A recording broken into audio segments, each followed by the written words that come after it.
Ngayong araw ay simulan natin ang pag-harvest ng pitsay. Ngayon ay nandito tayo sa ating gulayan at nag-harvest na tayo ng pitsay dito sa ating taniman ng pag-harvest sa ating bagong taniman na pitsay sa ating garden. Ayan, malaki na ang iba. Ang iba naman ay maliliit pa. Ngayon ay nakatayo ako dito sa ating gulayan at lalapit ako at mag-harvest na tayo ngayon ng pitsay. At bubunutin ko yan isa-isa, pipiliin natin yang pwede nang ma-harvest. Yang binubunot ko yun ang harvest na good harvest at yan napaka-presko na pitsay na ito. Ito ay unang pag-harvest pa lamang to sa ngayon sa ating munting pitsayan.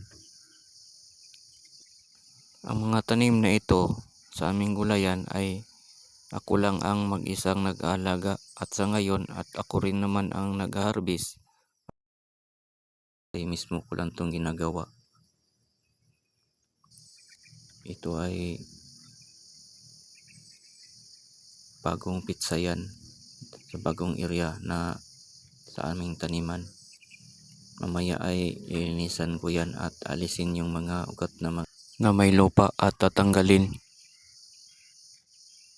Saking natin pagkamamaya at lilagay sa sisidlan ay malinis na. Yan ang katamtamang laki niya. At ibibilad yan kaunti sa araw para hindi mapuputol pag ilalagay sa sisidlan. Yan, dito ang ganitong paraan sa pag-harvest dito ay mano-mano.